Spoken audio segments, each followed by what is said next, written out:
இந்த யூனிவர்ஸை பொறுத்த வரைக்கும் நம்ம கற்பனைக்கும் அப்பாற்பட்ட பல சக்தி வாய்ந்த விஷயங்களும் இருக்குது. அண்ட் யாராலையுமே பதில் சொல்ல முடியாத ஏகப்பட்ட மர்மமான விஷயங்களும் ஒரு பக்கம் இருந்தாலும், இவ்வளோ பெரிய யூனிவர்ஸில் மனிதர்களாகிய நாம மட்டும்தான் இங்கே தனியாக வாழ்ந்துட்டு இருக்கோமா அப்படிங்கிற மிகப்பெரிய கேள்விக்கான பதில தான் ஒட்டுமொத்த சயின்ஸ் கம்யூனிட்டியுமே இன்னைக்கு வரைக்கும் தேடிட்டு இருக்கு. அண்ட் இதை கண்டுபிடிக்க தான் நம்ம சயின்டிஸ்ட்டும் பல பில்லியன் டாலர் செலவு பண்ணி ஒரு பக்கம் ஆராய்ச்சி பண்ணிட்டு இருக்காங்க.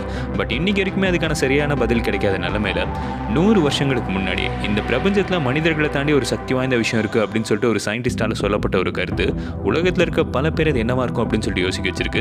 அது என்ன மேட்டர் அப்படின்னு சொல்லிட்டு தெரிஞ்சுக்க நம்ம எல்லாருமே காலத்தில் கொஞ்சம் பின்னோக்கி பயணம் செய்ய வேண்டியதாக இருக்கும். ஸோ பேசிக்கலி இந்த பூமியில் வந்து ஒரு மிகப்பெரிய சயின்டிஸ்ட் அப்படின்னு சொல்லிட்டு எடுத்துக்கிட்டா நிக்கோலா டெஸ்லா அப்படின்னு சொல்லலாம். அண்ட் அவர்கிட்ட கேட்கப்பட்ட ஒரு கேள்வி என்ன அப்படின்னு பார்த்தீங்கன்னா, உங்களுக்கு மட்டும் எப்படி வித்தியாசமான பல விஷயங்களை செய்யணும் அப்படின்னு சொல்லிட்டு தோணுது அப்படின்னு சொல்லி கேட்டிருக்காங்க. அதுக்கு அவர் என்ன சொல்லியிருக்காருன்னா, அவுட்டர் ஸ்பேஸ்லேருந்து வர சில சிக்னல்ஸை நான் ரீட் பண்ணுறதுனால தான் இந்த விஷயங்கள்லாம் பண்ணுறேன் அப்படின்னு சொல்லியிருக்காரு. அண்ட் இன்னைக்கு வரைக்குமே அந்த சிக்னல் என்ன அப்படின்னு சொல்லிட்டு யாருக்குமே தெரியல.